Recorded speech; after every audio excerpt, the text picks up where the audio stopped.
So yeah, so Nando is going to put a PDF on the screen. So I've divided the evening up. Hello everyone. It's very nice to see so many friends I haven't seen for quite a while. Yeah, not even online. And I'm going to divide this into 3 parts. I'm going to read a few poems of my own, recent poems, and I'm going to do a number of what I call co-translations, which I have made translations with people who know a language which I don't, but sort of basically help them move from like awkward English to a more fluid English. And I'm really, there've been obviously a lot of experiences have been involved in that. And so there's a number of those. And then at the end, we're going to have 3 of the poems that Larry has made into songs. Yeah. So let me start.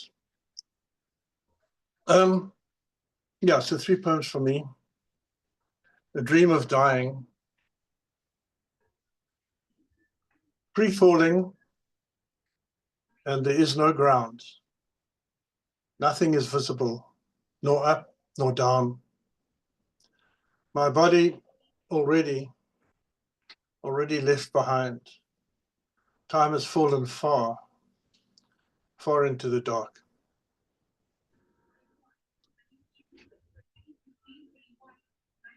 All right.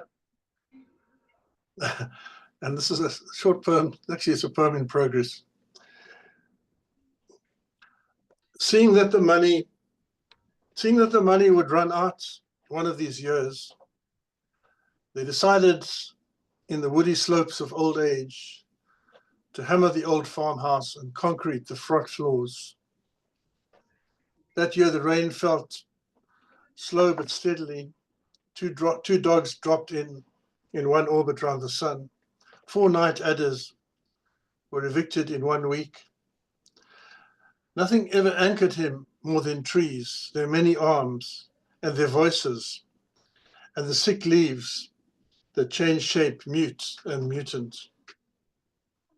Outside the valley's hollow, the town stumbled on. He plowed his bookshelf, carried from the arcs of ages, no longer able to stop the urge to dream aloud. All right, this one called Thicket, which was a more finished poem, I think. Thicket. Grey tree, new leaves, blue-white sky, stone stare of the hornbill's eye. Felt grass spores float, tiny seeds rotating in the faithful breeze. Cold spring runs between the stones. Small frogs click the undertones. Swing sleep into another night. Dream of a day not yet in sight. Catch the rat that gnaws our bread. Talk to the poets inside my head. Fat moon, the nightjars sing. Snakes in the undergrowth uncurl for spring.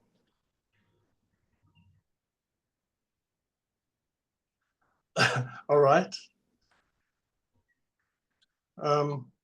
Good.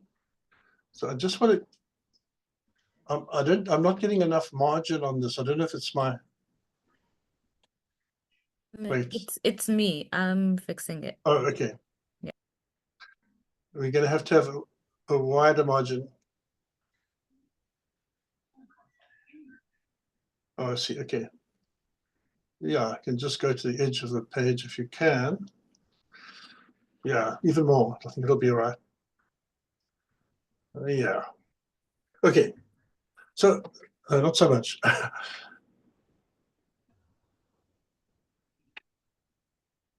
All right. So, yeah, so as I say, these poems, I met people in various different ways, which I won't go into.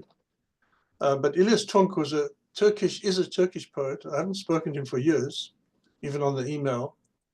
But he made it his business to translate a lot of South African poems into Turkish. and he ran a regular column in Turkish newspapers on South African poetry. Quite amazing. I think he put together an anthology of South African poetry in Turkish, which I'm not sure was published. But anyway, so then he asked me to help him translate his own poems into English. And so we had a thing where he sent me his translation, his English version, and then I found certain lines a bit puzzling or certain words, and then I would suggest something else, and then he would have to look it up in the Turkish English dictionary to see if my suggestion made sense to him. And then, it's like a long, tedious process because it's happening by email. But we did it. It took us about a year. Anyway, this was one poem which I like. I like this one the best. We spoke of sand. We spoke of sand. We broke the resistance of shells. We spoke of sunken cities, broken amphoras, past loves, of sand. We spoke of kindnesses, fallen into oblivion, barefoot prints. We didn't forget wooden piers, dead hurricane lamps, rusted anchors. We included flecks of moonlight reflecting on the sea. We spoke of Venus, of the glorious love of the night, and other things. For the wine had a goodness, the love was ageless, the dolphin embodied wisdom. Now that the hawser had been untied, now that we had redirected the rudder of our days, we said, let's talk. So we talked. We didn't refer to brilliantly striped fish or octopi or starfish. We overlooked the faults of crabs, the flightiness of algae, the deep sleep of jellyfish on the sand. We passed over pebbles, tar stains, the smell of burnt oil. A surprised squid was caught in our net. But we were only speaking of delicate things, of sand.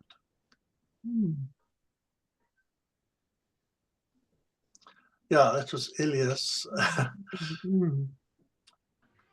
Then that was sort of in the 90s, maybe early 2000s.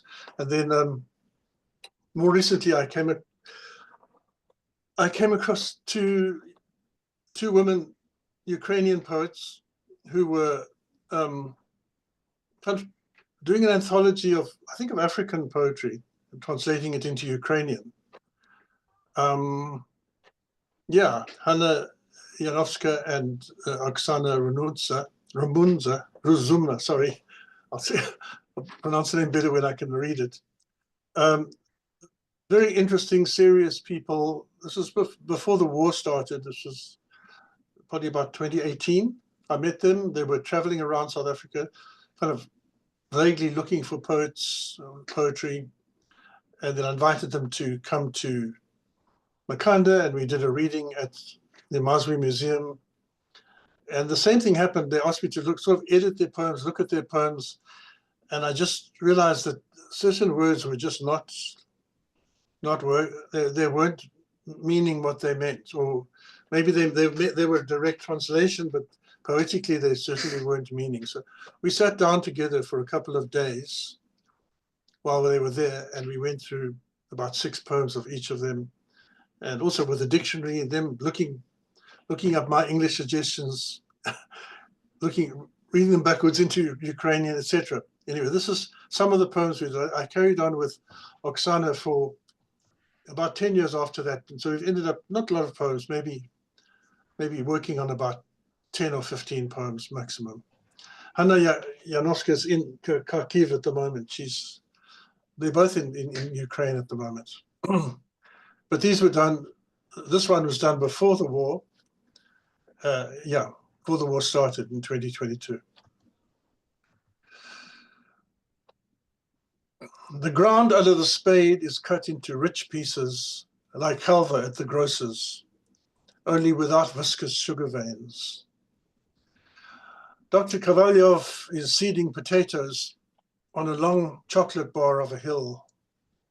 Under the hill, his cat is guarding the hoe, the rake, and the bag he was brought in. Dr. Kovalyov has reddish potato skin, white cap and heavy framed glasses. And this early morning, the hill is shadowed by his research institute. He touches tenderly the leaves with his thin red fingers. He tucks in the ground like a baby's blanket, shares water with them. And the plants yield potatoes, clean and smooth like kidneys, tomatoes like hearts. The cat smells them attentively. His friends are astonished. You know, I don't want to write the truth. I'd like to write something different, something like this. Can you scroll up a bit? Something like this. When an invisible knife struck his chest and the pictures on the walls went black, when a deep abyss opened between the hand and the phone, the cat rolled a tomato out of the bag to his chest. And later, when friends smashed the door open, Dr. Kovalyov was peacefully sleeping, leaning against a worn-out armchair, and in his breast pocket was pulsing a big red tomato.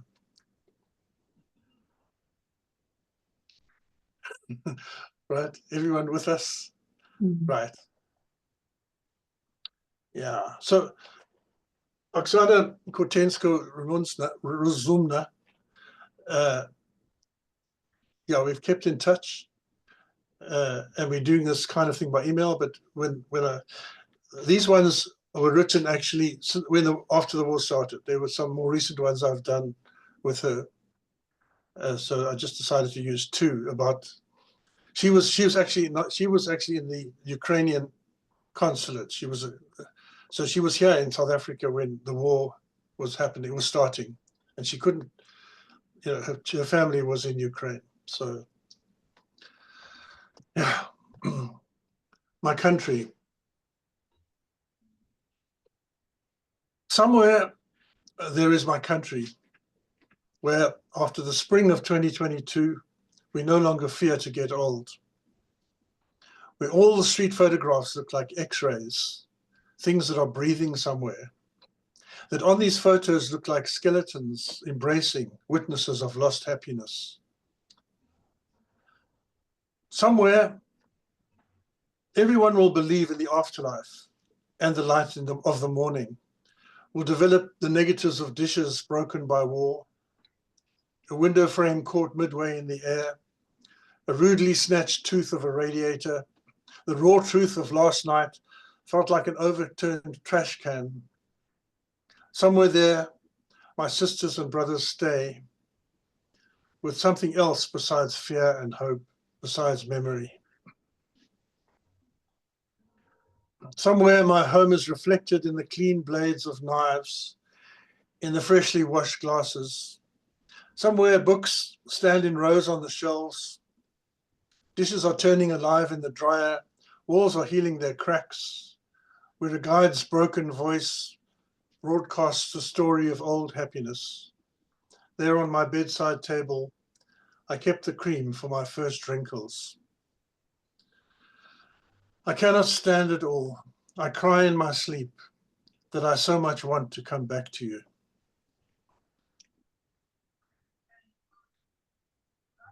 Yeah, and this one also about the war. The angel of death. Sometimes the book of condolences lies open for weeks, for months. Its words always the same, though the names of the dead differ. Helpless punctuation marks try to make some order out of the mess of broken hearts and lost limbs. Cemeteries where playgrounds used to be. Even the angel of death is tired of bringing news on his wings, asking with his eyes, when will this end? Sometimes words on paper shrink and dry out and die of natural causes when people are murdered, raped, destroyed by unpeople. Sometimes the world becomes a cold white room, a sterile smile of spoken condolences, while colors thicken like blood. Enough for one war and one country whose grief is so deep that all the world's happiness sinks into it.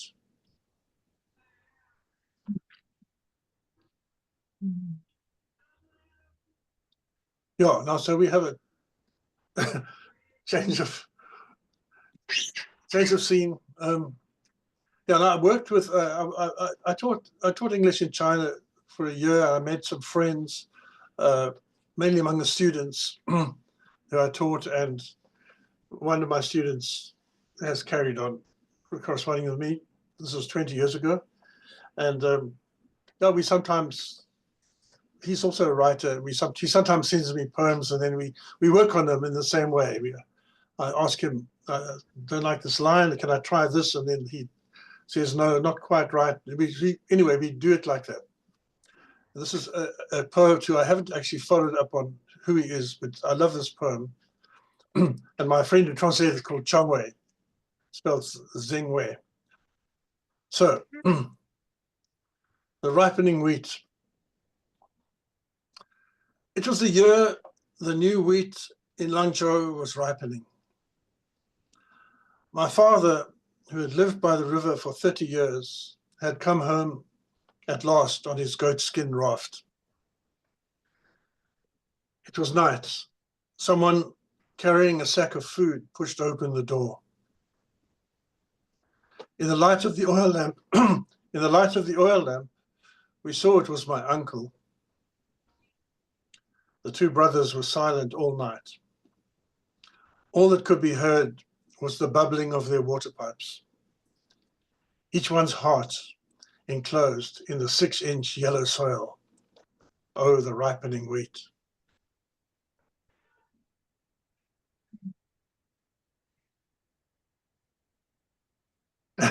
All right. So now the next poet, well, okay, I never worked with this poet. He was living in the 8th century, but this is a famous, supposed, reputedly, or often considered China's greatest poet. Du Fu, sometimes pronounced Tu Fu with a T, or it's written Tu Fu, but pronounced Du Fu. And Du Fu wrote lots of poems, thousands of poems. He is an incredible poet. He's like completely open. It's like he's got no barriers, no boundaries, no defenses. He's like completely open to everything. There's a wonderful book, just kind of a translations, but not quite translations, called The Life of Du Fu, written by Elliot Weinberger, where he kind of paraphrases, rephrases. It's like a pastiche of Tu Fu. It's a wonderful, wonderful book, very short, about 40 pages long, and I recommend it to everyone. Anyway, so what we did is, this was in 2014, I think it was, at Rhodes. I was friends with the people in the Confucius Institute, and they wanted to popularize Chinese culture, and we came up with this idea of taking a Chinese poem and sort of putting it into Chinese English, and then everyone, it's in the School of Languages, so everyone in the School of Languages, Xhosa people, Spanish, French, Afrikaans, ancient Greek, etc. Everyone who's in the School of Languages made a poem in that language out of this kind of half. We had a little seminar with the Chinese teacher whose name was Ma Yue. So what Ma Yue did is he said, okay, what he's going to do is he's going to translate the Chinese poem by this poem by Du Fu, a lovely poem, but not very typical of Du Fu, I don't think. Into like character by character, because Chinese language, people know, I don't want to go into a whole rave about it, but it doesn't have tenses, it doesn't have plurals, it doesn't distinguish between male and female, it doesn't have, as I say, past, future. It works on a completely different principle. So the characters often sound a bit strange, but anyway, this is what came out in English. And then after that, we all worked on our English or our respective language poems, and I will give you my version of what my English poem of this is. Anyway, this is written in a kind of Chinese English. So I'll read you that's what he gave us all to translate. I should just explain that Shen and Shang in the second line are two stars, which they're actually Orion and Sirius, they're never in the sky at the same time. So they never meet. Okay. Presented to Wei Ba the recluse.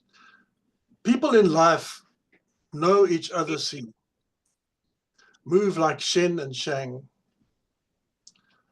Today night repeat, which another night, share this lamp, candlelight. Young, strong, can how much time, temples, hair, each already white. Visit old people, half become ghost, shockingly shout warm inside intestines. How no 20-year gain, go up to your home. Past depart, you unmarried, sons and daughters, suddenly form a line. Pleasant and contented, respect father's close friend. Ask me, come which direction? Question, answers yet not finished. Sons, daughters, display alcoholic drink. Night rain, cut spring chives, new cooking in between yellow millet. Host says, meeting face difficult, with one action adds up to 10 cups. 10 cups, yet not drunk, feel your old friendship long lost. Tomorrow separated by mountains, world matters each other, distant and indistinct. Okay, all makes complete sense. I did work with him.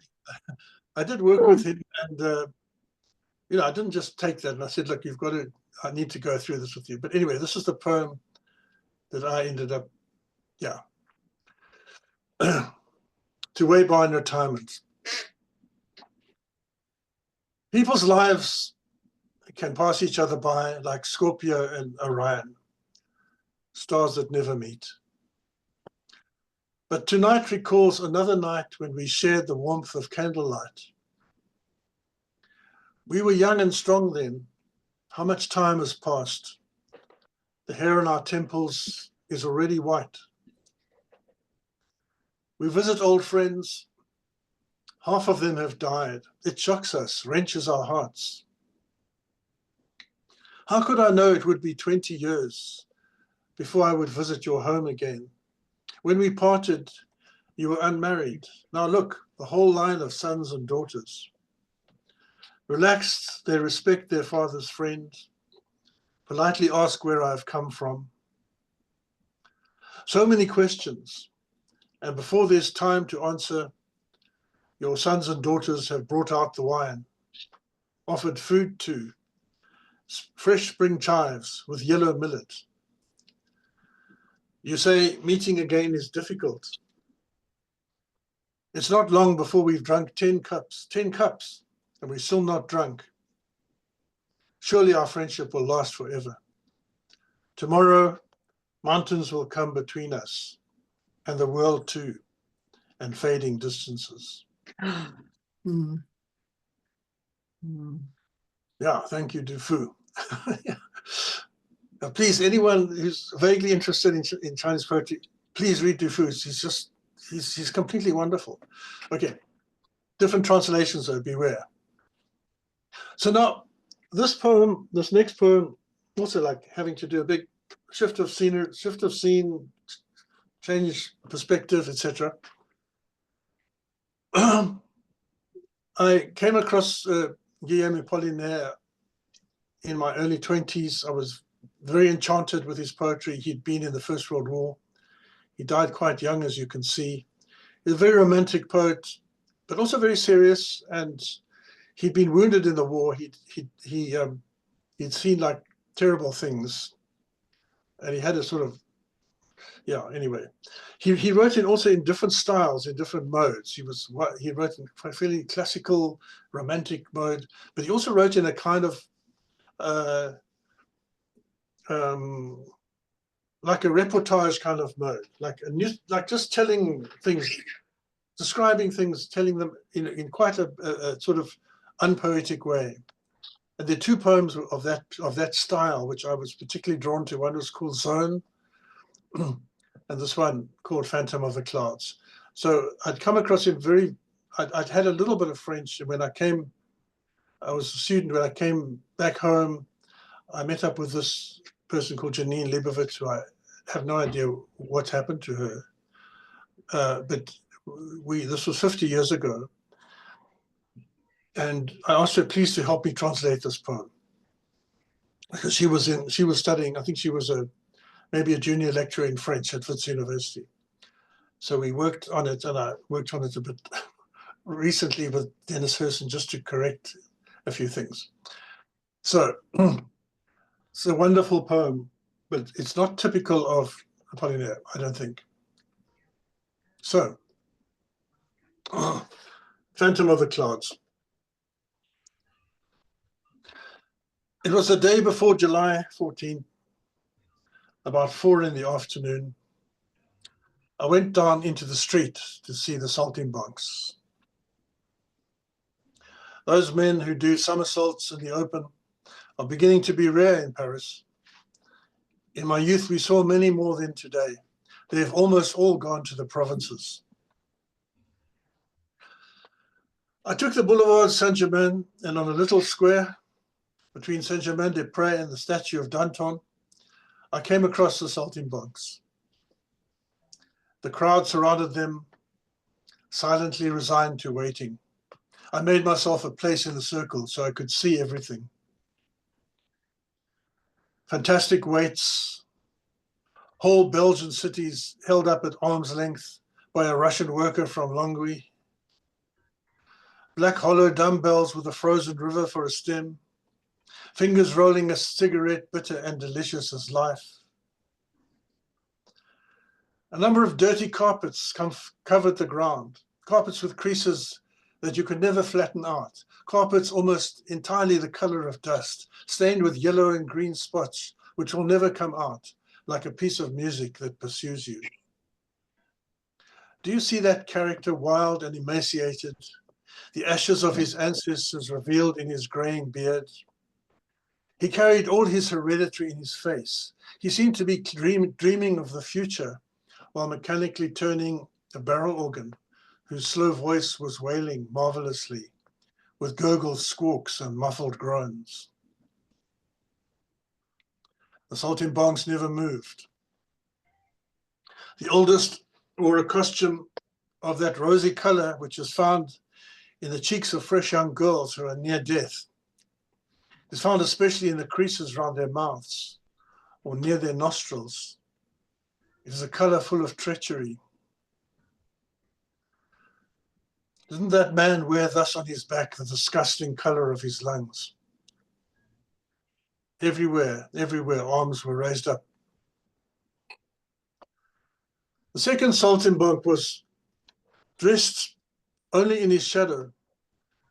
I looked at him for a long time. His face escapes me entirely.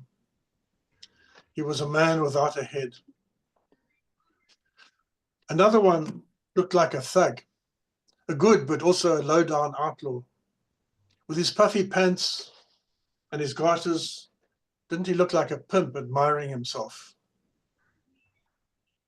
The music stopped for some heckling with the audience, which sou by sou tossed on the carpet the sum 2 francs 50, instead of the 3 that the old man had set as the price of a show. But when it was clear they'd get nothing else, they decided to begin the session. A small saltimbanque crept from under the organ, dressed in consumptive red. With fur at his wrists and ankles, he uttered a few brief cries and waved, holding his forearms politely with his hands open. With one leg behind him, ready to genuflect, he bowed thus to the 4 cardinal points. And when he walked, balancing on a ball, his slim body became so delicate a music that none of the spectators could resist it. A little spirit, free of humanity, everyone thought. And this music of shapes destroyed that of the mechanical organ, which the man with face covered with ancestors was grinding. The little saltimbank did a cartwheel with such harmony that the organ stopped playing, and the organist hid his face in his hands, with fingers resembling the descendants of his destiny, miniature fetuses which came out of his beard, new cries of roughnecks, the angelic music of trees, the disappearance of the child. The saltimbanks lifted the massive dumbbells with their arms extended. They juggled with the weights, but each spectator looked into himself for the miraculous child. Century, oh century of clouds.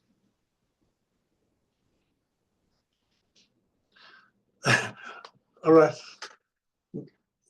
Oh, this is going very fast. So I've got 3 songs. Our first one I'm slightly apologizing for because it's very adolescent. In fact, it was written in that time when I was quite adolescent. But it's also in a blues mode. It's got very sort of blues tropes, you could say, blues phrases. And I'm gonna read this, and then Larry's going to play the song, which raises the lyrics quite a lot. Okay, so cloudless day. How I miss you. I was up all night, looked in the doorway, just the same blue light, looked for you when the stars started fading from sight. Why did you leave me? I still need to know. Never understood why you had to go. You know I miss you. Days are too dark and too slow. I didn't know what love was till you came my way. Came to my window like a cloudless day. I learned to love you, just never learned to say. I told my mother and my father too. They said, son, you better leave her before she leaves you. They never could follow this thing between me and you. So bye-bye, baby, you're going to say goodbye. You know I love you, but I can't say why. I've known lots of women, only one who could make me cry. Okay, no, wait, don't go down, go up, go back, yeah. So, so Nordway, I think I think Larry's going to play this now, and we can just leave the lyrics on the screen if you like. Okay, no problem. Larry, are you there? Yeah, I'm here. I just want to Good, check good. that the audio is on. Sounds good. Music audio.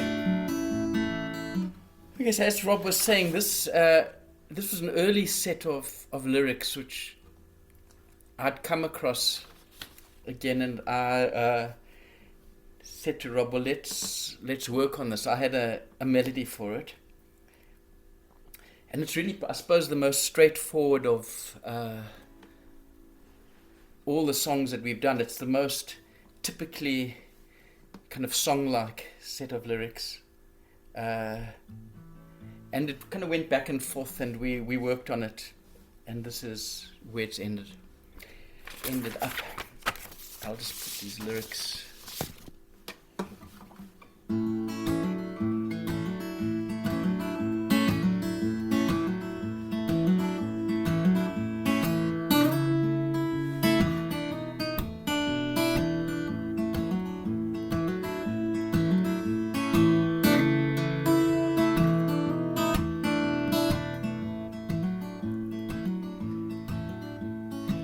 How I miss you, I was up all night.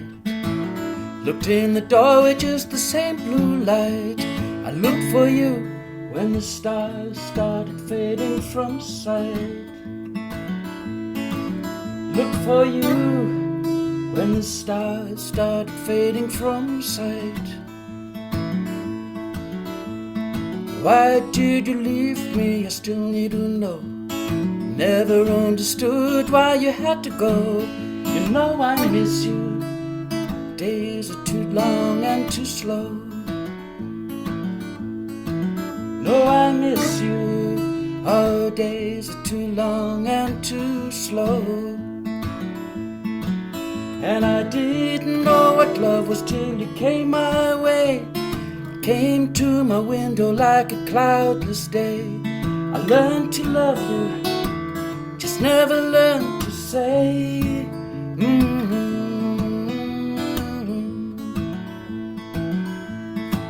yeah.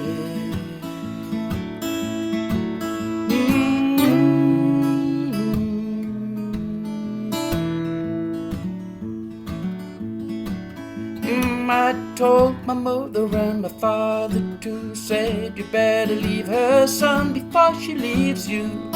Never could follow this thing between me and you. Never could follow this thing between me and you. So bye-bye, baby, gonna say goodbye. Know I loved you, but I can't say why. I've known lots of women, only one could make me cry.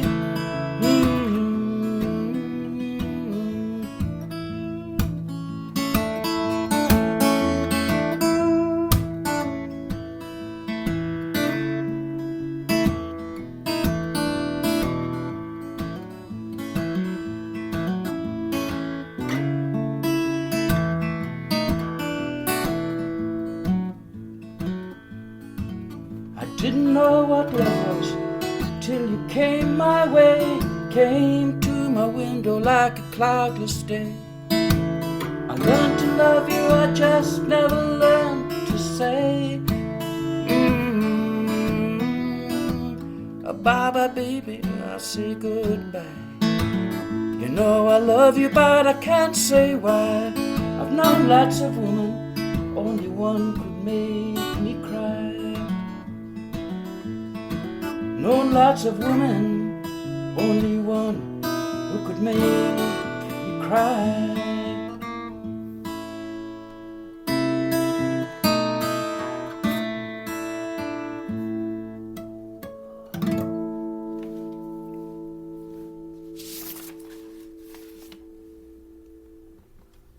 Woohoo! Okay, Rob, you gonna read the next? Robert, you're muted. Robert? Robert then needs to read the next poem before I... Yeah, The music. I'm here. You can just All right. put up, Andre.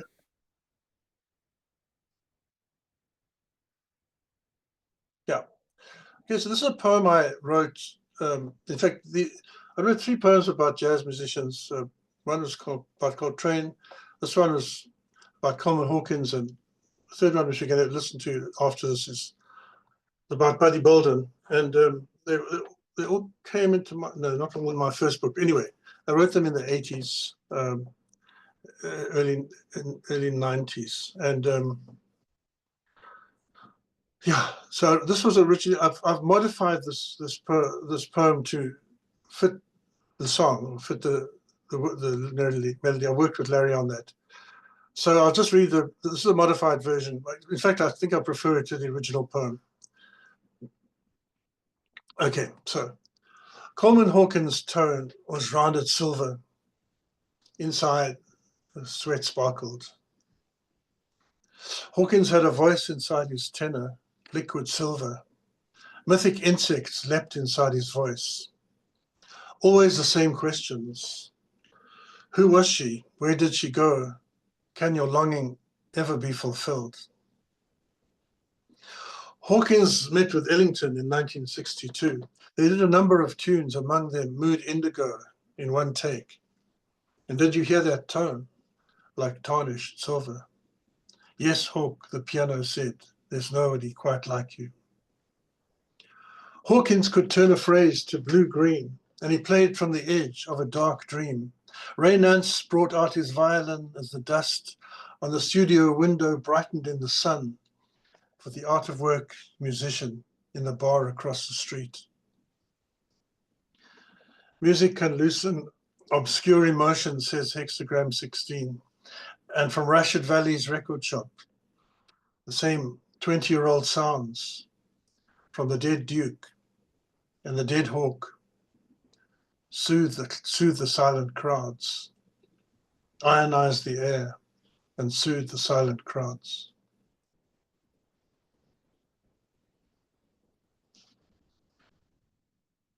Right. Okay. Yes, I've always loved this poem of Robert's, and we kind of shared an interest in this period of, a love of this period of jazz as well, and a lot of the references really I connected with the reference to the I Ching, the Rashid Veli's record shop, which used to be in Diagonal Street, and I would go to when I was living in Johannesburg. And over the years, I've tried a number of times to write a melody for it, and never really worked. And then recently came up with this melody, and then Rob and I worked on the lyrics. I mean, some people I've played this to have found it quite difficult because it's not typical song lyrics, but I suppose it does raise the question then, what is a song? What kind of lyrics are song lyrics?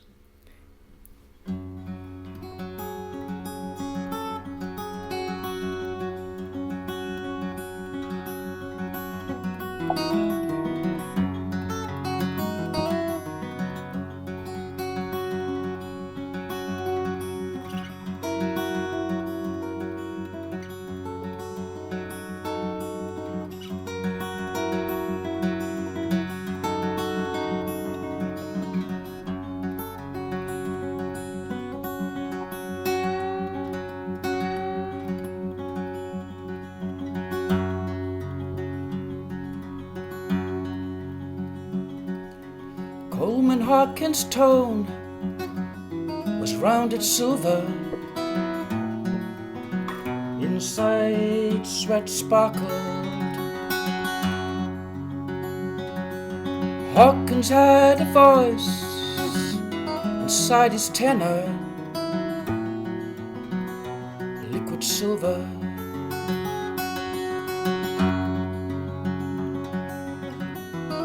But the insect slept inside his voice. Always the same questions. Who was she? Where did she go? And can your longing ever be fulfilled?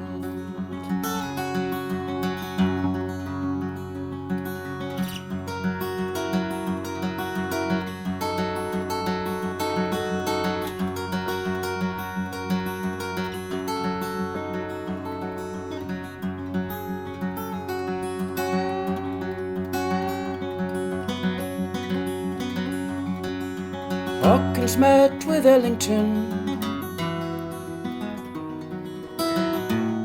in 1962. They did a number of tunes, among them Mood Indigo, in one take.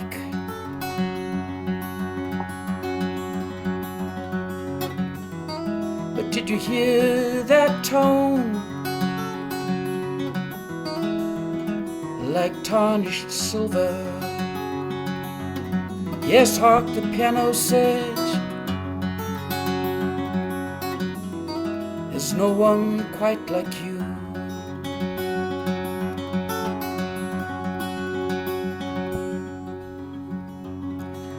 Hawkins could turn a phrase to blue-green, and he played from the edge of a dark dream. Raynance brought out his violin as the dust on the studio window, it brightened in the sun.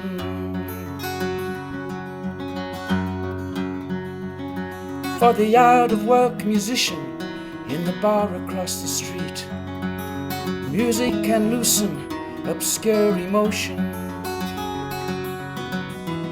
says Hexagram 16. And from Rashid Valley's record shop, the same 20-year-old sounds from the dead Duke and dead Hawk soothe the silent crowds.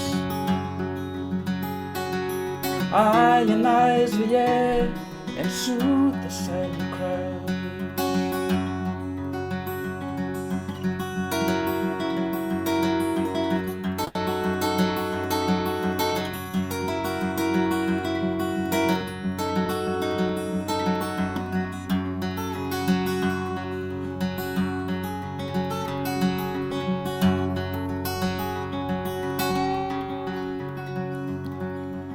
Coleman Harkin's tone was rounded silver,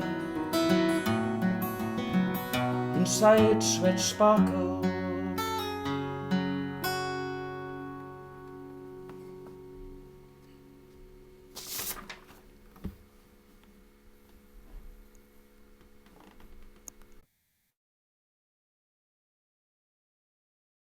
Robert, you muted. Yeah, right. So last poem and last song. I think people know, or maybe people know that Buddy Bolden was one of the pioneers of jazz. He was a member of a marching band, but he was one of the first musicians to start improvising in jazz. This was in the 1920s, maybe, or earlier even. And a movie's recently been made about him. Also, he was a subject of Michael and Dike's second book called Coming Through Slaughter, a very beautiful prose poem, intense prose poem about Buddy Bolden. But the thing that and he also never recorded anything, and he also kind of had some kind of mental breakdown while he was playing in the marching band, and he never recovered from that, and he just stayed in an asylum, and that's how he died. So quite a tragic life, and then somebody had actually recorded somebody whistling Buddy Bolden's tune. Anyway, these are bits and pieces of information about him, which made a kind of legend, as you can imagine. So Buddy Bolden's music sounded like an iron bell, sounded like a bad dream from a man inside a cell. We don't know. We don't know, and he can't say. It was only in the moment. That's how the music had to stay. The da-da-da-da-do-do highway was his school. Mist thick on the river, sunlight was too cruel. Oh, buddy, how could you know? How could you see? It was only in the moment. It was how the music had to be. Buddy Bolden, he went out of his mind, playing on his cornet on parade, put in an asylum with his mouthpiece in his pocket, never made a record of the music that he played. East Virginia highway, the night is singing, ringing, its broken iron bell. Somebody recorded someone whistling Buddy's blues, but that was just an echo. Buddy stayed in hell. Oh, Buddy, how could you know? How could you see? It was only in the moment. It's how the music had to be.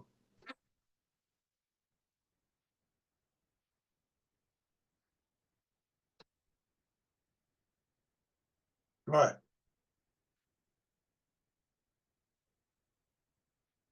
Larry, are you there? Yeah, I'm here. Okay. Okay, this song's also melodically gone through quite a few iterations and changes. This is the latest version of it.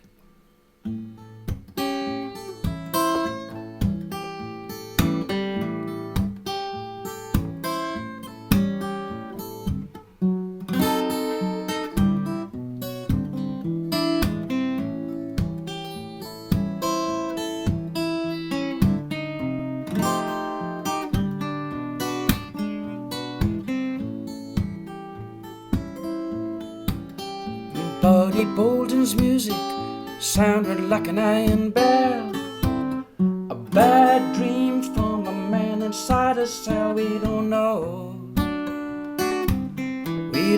and he can't say. Oh, it's only in that moment where music's gonna stay.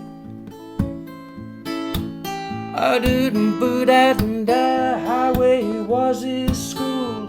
Mist thick on the river, sunlight was too cruel, and nobody could you know, how could you see?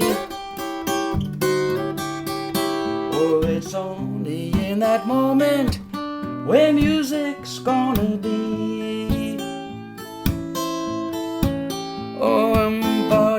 body bowl and he went out of his mind, playing on his cornet on Paredo.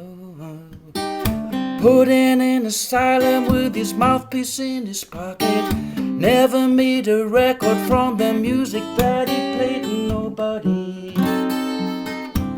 Could you know, how could you see? Oh, it's only in that moment where music's gonna be.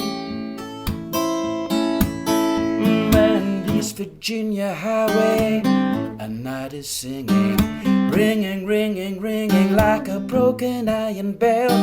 Somebody recorded one of Buddy's blues. Was just an echo, body stayed in hell and nobody. Could you know, how could you see? Oh, it's only in that moment where music's gonna be.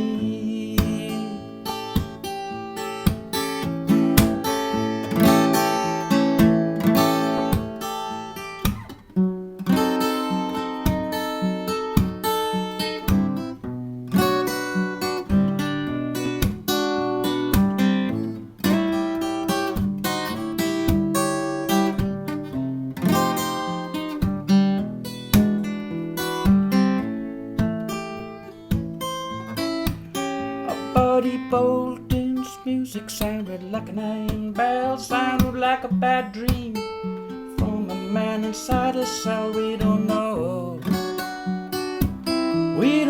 and he can't say. Oh, it's only in the moment where music's gonna stay.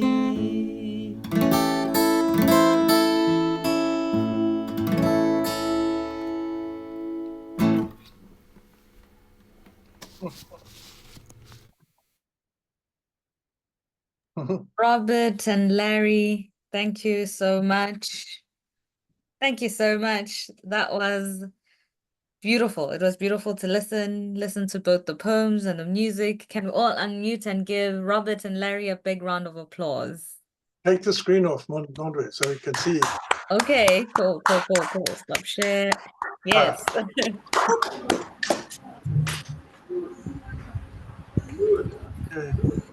Thank you so much. Some of those poems, like the second poem you read, was my favorite. I don't know why I'm getting an echo, but it was one of my favorite poems. Your first translation.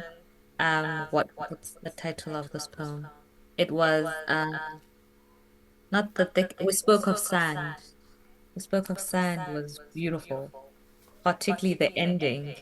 We spoke speaking of delicate thing, of sand. Yeah. Yeah. Are there any questions in the room? I think that's why I'm getting an echo. It's because people unmuted. I'll just mute everybody. Yes. Okay, cool. If there are any questions in the room, you can put up a hand and I'll call on you, or you can write something in the chat. Jacques, your hand is up. The floor is yours. Robert, it's wonderful to hear your voice. Can you hear me? Yes, we can hear you, Jacques. Okay. So there's so much I want to ask, actually. It was very, very beautiful. What struck me, I think I always ask you a variation of this question, but I was struck by how you read. There was a similarity in the way you read your poems and other people's poems, and there's something very beautifully unemotional about the way that you read, almost as if in some way you're reading and writing towards yourself, but also away from yourself. And that links to something that you sometimes say about the poem, that it's about the poem, it's not about you. I wonder if you could say just a few words about that, and maybe I know some of the poets that you love, but if you could name just one or two books that you found particularly useful in learning how to write, how to be a better poet.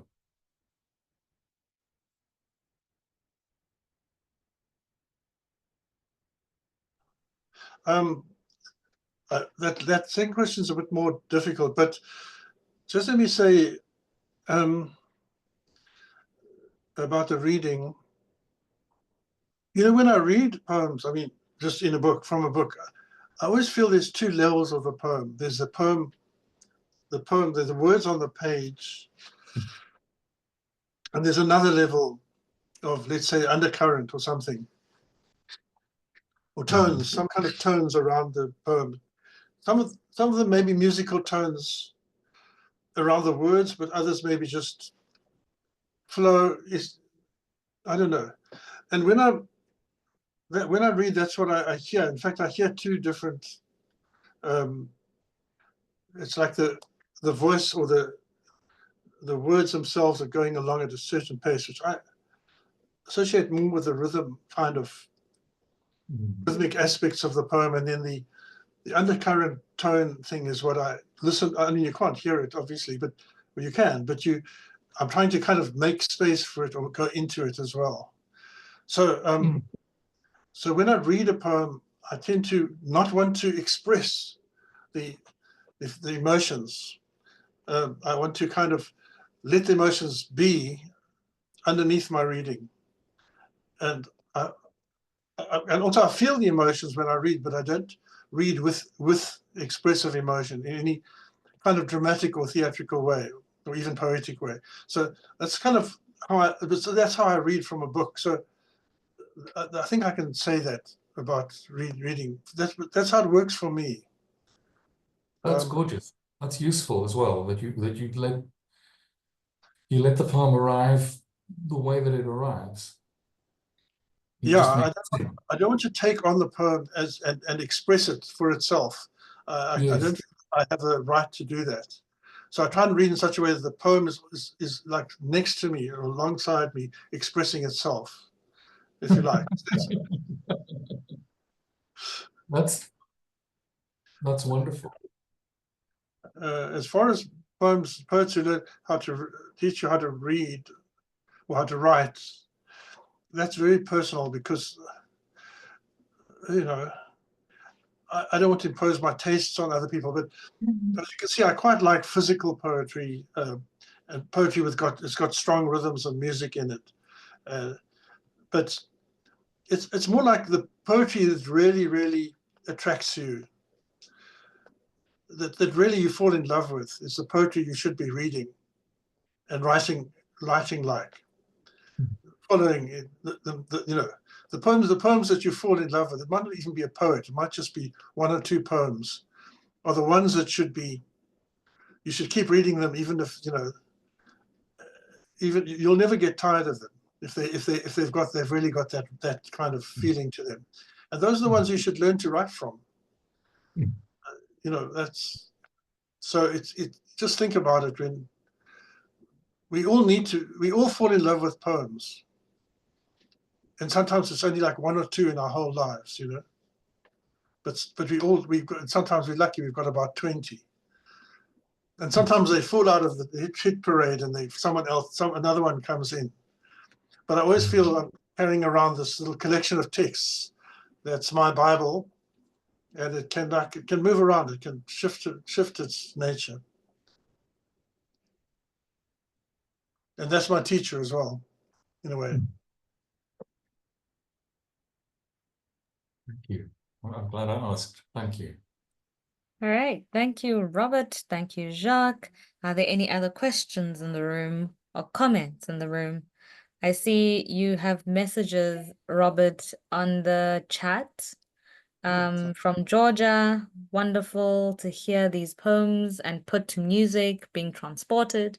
Michelle says, just fabulous the whole evening. Thank you, Robert, and what brilliant synergy with Jacques. I too am transported. Donovan, oh no, and then Kubus, thank you, Robert. So Ed, the floor is yours. Hi, Robert. Thank you. Hi. That was astonishing. I don't have questions. I really just have comments, thoughts that were running through my head as you read. And I was particularly struck with the first poems that you read by the line, no longer able to stop the urge to dream aloud. Can you hear me? Yes. Okay. Because those three poems, they felt like dreamscapes. Like I can't think of another word. And there's also the line in the music that he played from the edge of a dark dream. Yeah, so that's just about those poems. One of the things that I thought to share about those, and I found the co-translations fascinating, and the stories of those processes. Also, uh, the Chinese poet Tu Fu, I think you said, that was also really extraordinary to hear the first think the first text that was presented, and then the text that followed it. I particularly liked "Tomorrow mountains will come between us and the world too, and fading distances." So something perennial about poetry coming through. I mean, considering when he wrote, and yeah. And then maybe just a last comment, and it's Larry, it's for you. I think that there's the line, "Did you hear that tone like tarnished silver?" And I think I heard it in your guitar playing. Thank you. It was beautiful. Okay. Thank you, Ed. Mike, the floor is yours. You can unmute yourself.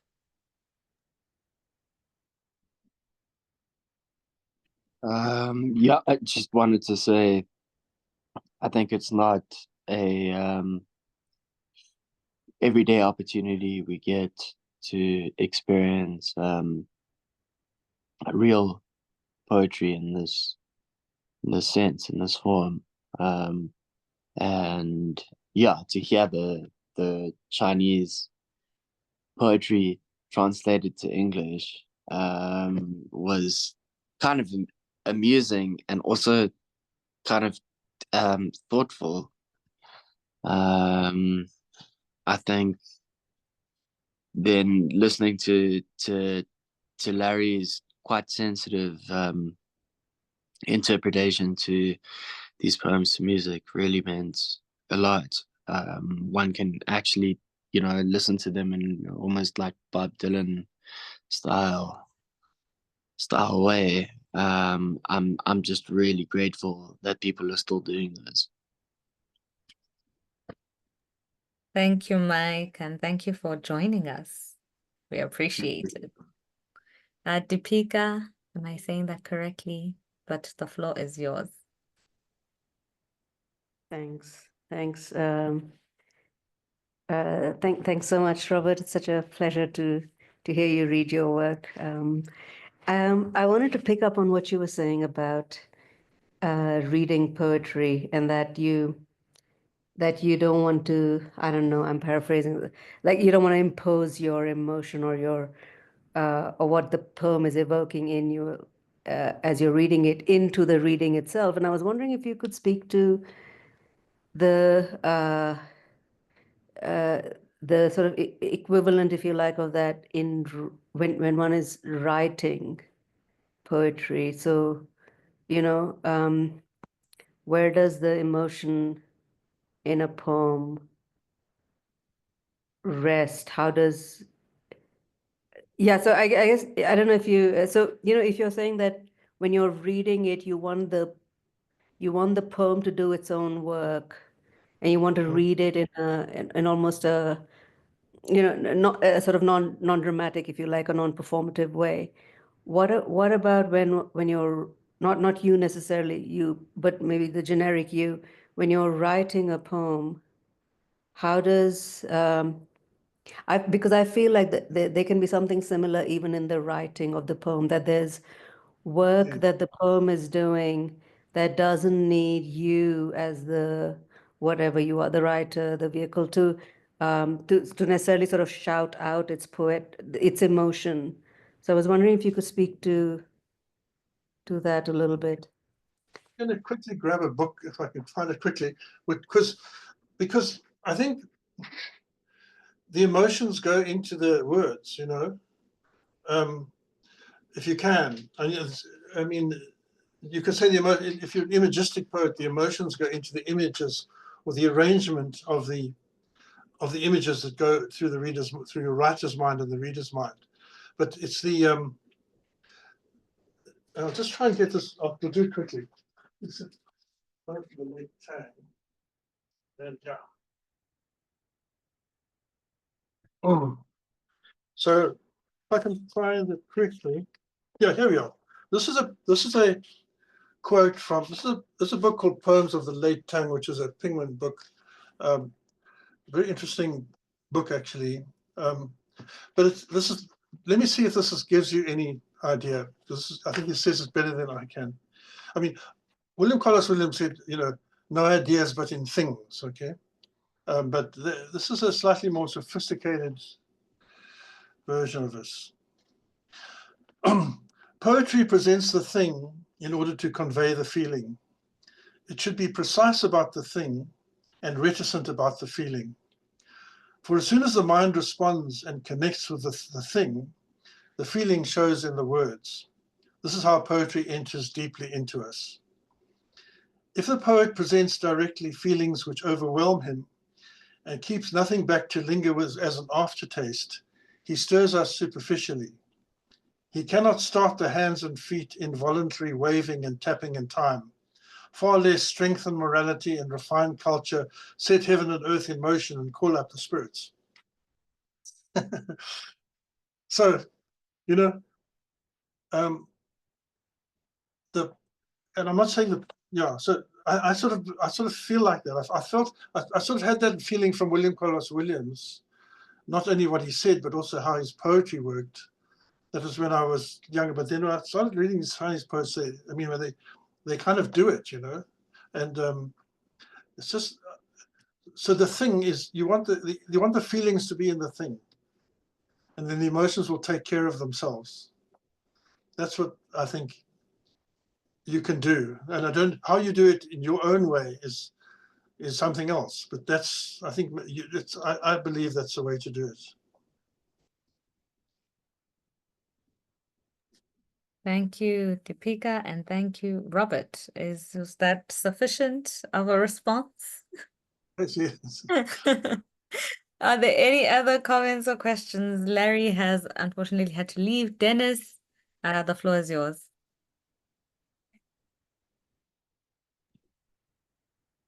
Well, I want to say thank you, deeply thank you for all of that, all the way from Paris, France.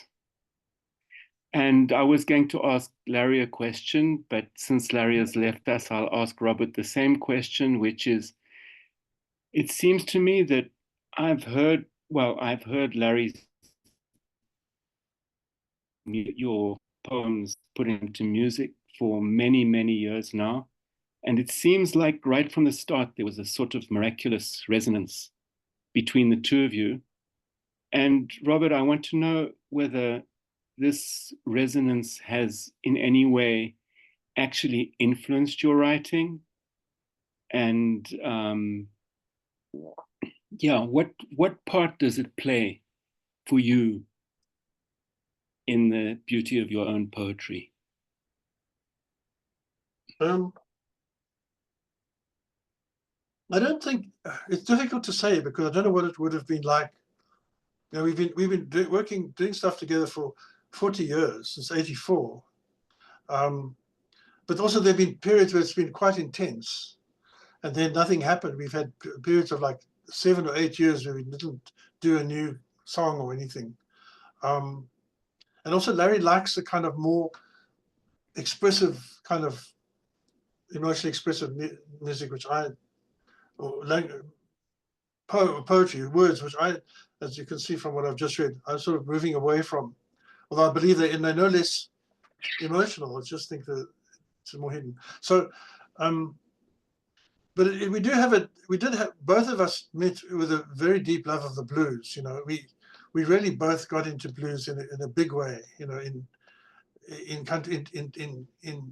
country blues. You know, pre 1960s blues, and we had both done a lot of listening and thinking, and very drawn to the kind of you know, the kind of shape of the blues. The blues got a very fixed form, very powerful and simple form. So I think that maybe we reinforce that in each other, but I don't think we really influence each other that much. And sometimes Larry, you know, he sings stuff that I don't really like, which I'm not saying it about my. He sings stuff I don't like. He's more folky. He's got a more folk music side, which I don't go for. And there's a lot that I write that he doesn't go for. We only have we're like a Venn diagram, you know, got quite a good overlap, but not totally co-responding. So yeah, but certainly my idea about rhyme, I'm a little bit more inclined to respect rhyme than I would have been if I hadn't worked with songs. You know, and rhyme is a hard thing to do because it you know, you can get bullied by rhyme. You can get lost with rhyme because the rhyme starts dominating you. You're a bit lost. You've got to get on top of it. Not so easy. Anyway, it's enough. I'm sorry Larry's not here because I really wanted to thank him for. Anyway, I'll thank him, but he played beautifully. Yeah, and these last three songs he's done are new melodies. They're not, the poems aren't new, but the arrangements of the songs are new. Yeah.